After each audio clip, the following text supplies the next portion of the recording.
पण आता एक प्रश्न विचारतो पटकन.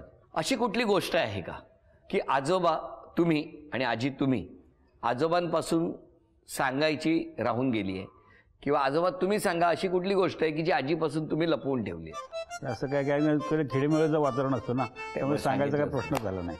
तुम्ही आजी बरोबर सगळ्या गोष्टी सांगून टाकल्या, काही मनात ठेवून दिलं नाही? काय संबंधच नाही, कारण व्यवहार आम्हीच करायचे ना, आम्ही त्यामुळे कुठलीच गोष्ट त्यांच्यापासून लपवली नाही. सुनेने सांगितलेली, मुलाने सांगितलेली नाही, कधीच नाही. सगळ्या गोष्टी त्यांना सांगितल्या.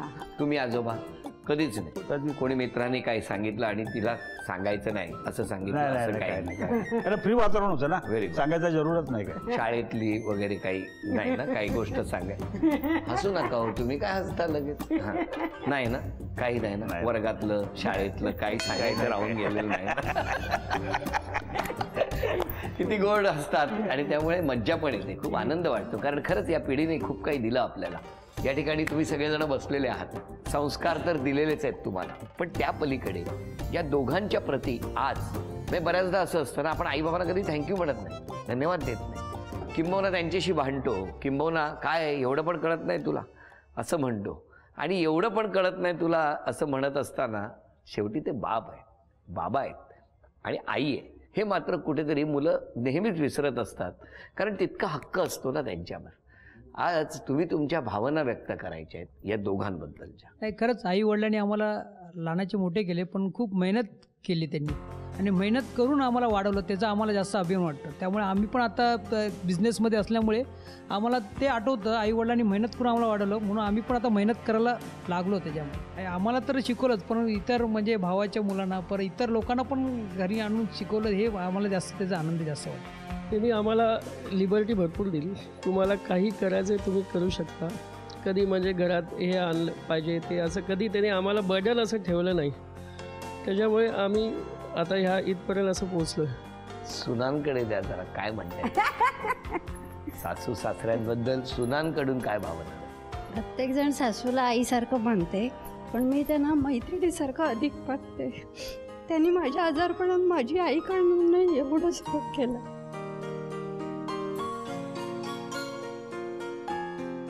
माझी सासूबाई आणि आई सेम, एकदम ट्रेंडी, एकदम म्हणजे जसं हवं तसं एन्जॉय करायला पण. आणि सगळ्यात मेन म्हणजे त्या खूप हौशी आहेत, खूप म्हणजे खूप. बाबांपेक्षा त्या म्हणजे कुठे शॉपिंगला जायचं असेल त्यांना घेऊन गेलं तरी मस्त मजा करायचं, खाणं पिणं असं. आणि बाबा तर आमचे ग्रेट, एकदम ग्रेट. आता त्यांच्याबद्दल काय बोलू, खूप छान दोघंही नवरा बायको. मला तुम्हाला विचारायचंय, मगाशी तुम्ही म्हणालात की आम्ही काही सांगितलं तरी बाबा मुलांचीच बाजू घेतात. ते आहेच, त्या बाबतीत पार्शल आहे ते, त्या बाबतीत पार्शल आहे. म्हणजे इव्हन आईने पण जरी त्यांना म्हटलं तिघां मुलांबद्दल तरी आईला ओरडतील, पण त्या तिघांना नाही काय बोलणार. पण तुमच्यावर पण खूप प्रेम करतात. हो, खूप खूप. जे मागितलं ना लगेच आणून देतील. म्हणजे मला जरी हवं असेल, बाबा मला हे हवं. मला सांगा, मुलगा आणि तुम्ही म्हणजे तुमचे मिस्टर आणि तुम्ही यांच्यात समजा आवाज वाढला एकमेकांना. नमस्कार. तुमच्या घरी? आमच्या घरी बरीच माणसं होती. मी ठाण्याला राहायचो. ठाण्यात कुठे हो? ठाण्याला शेंडवेळीमध्ये. हां, लोकमान्य जांभेळ नाक्याजवळ. आई बाबा काय करायचे? वडील पौरत्य करायचे. हां. आणखीन आई घरीच होती. म्हणजे शाळा कुठली तुमची? माझी MH स्कूल ठाणा. तुमची? New English school Murbad. Murbad. कितवीपर्यंत मुरबाडमध्ये होता? मी 8वीपर्यंत मुरबाडला होते. त्यावेळेस 11वी म्हणजे मॅट्रिक होतं. मग त्याच्यानंतर मी माझ्या काकांकडे शिकायला गेले होते भुसावळला. भुसावळ? हो. मग मुरबाडवरून मुंबईत यायचं तर तुम्ही उलटे भुसावळला गेला. काका तिकडे होते? शिक्षक होते काका शाळेत. तुम्ही शाळेत कसे होता हो? शांत होता? शांत एकदम.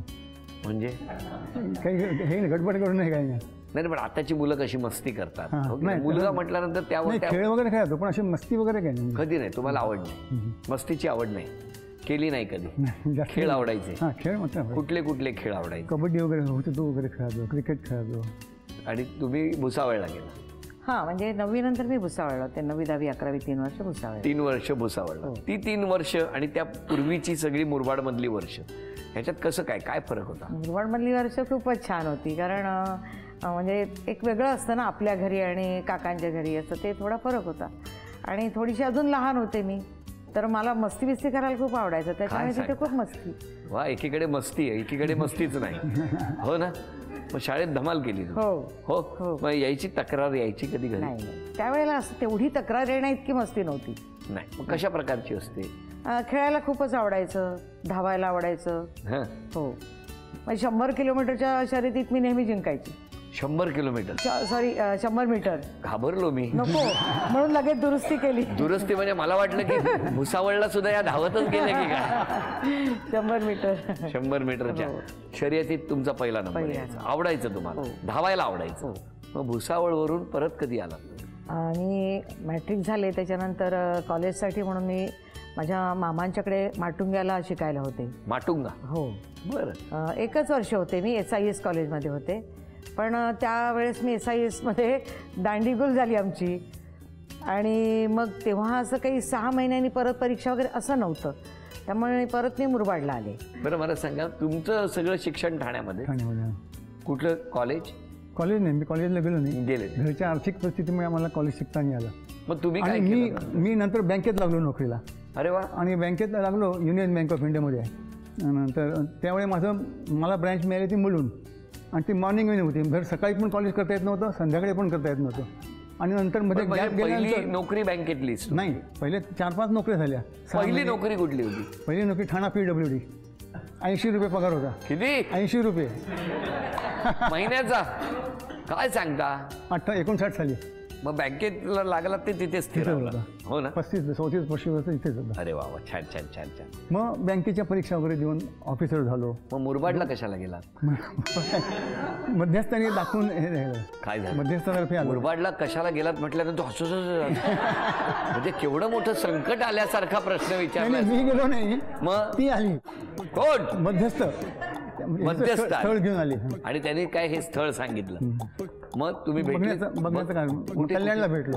हे आले होते. आठवतो तो दिवस? हो. काय काय आठवतं त्या दिवसाचं? म्हणजे हे मला कल्याणला बघायला आले तो दिवस आठवतोय, पण त्या दिवशी फार काही नाही झालं.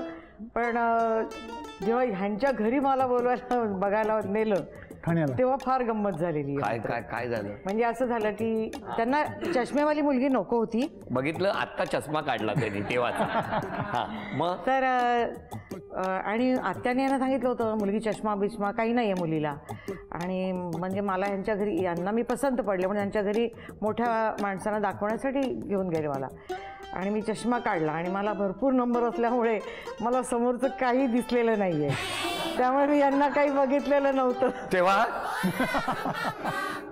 अरे काय वेगळाच प्रसंग आहे. पूर्वी मुलीला सुईत दोरा वगैरे घालून तसं केलं असतं तर मग मी नापास झाले असते. आणि मग तर मग तेव्हा काय असं म्हणजे यांनी पसंती केली होती म्हणून नापसंत असायचं आणि बाकी सगळं चांगलं होतं. त्यामुळे नापसंत करण्याचा काहीच प्रश्नच नव्हता. मग तशीच मी आले घरी, पसंती झाली सगळं आणि 15 दिवसात आमचं लग्न झालं. नाही मला एक सांगा, पण तुम्हाला चष्मा आहे हे तुम्हाला माहिती होतं? नाही. मग हे कळलं कधी? फसवलं ना म्हणतात तुम्ही? फसवलं ना म्हणजे चूक भूल द्यावी घ्यावी.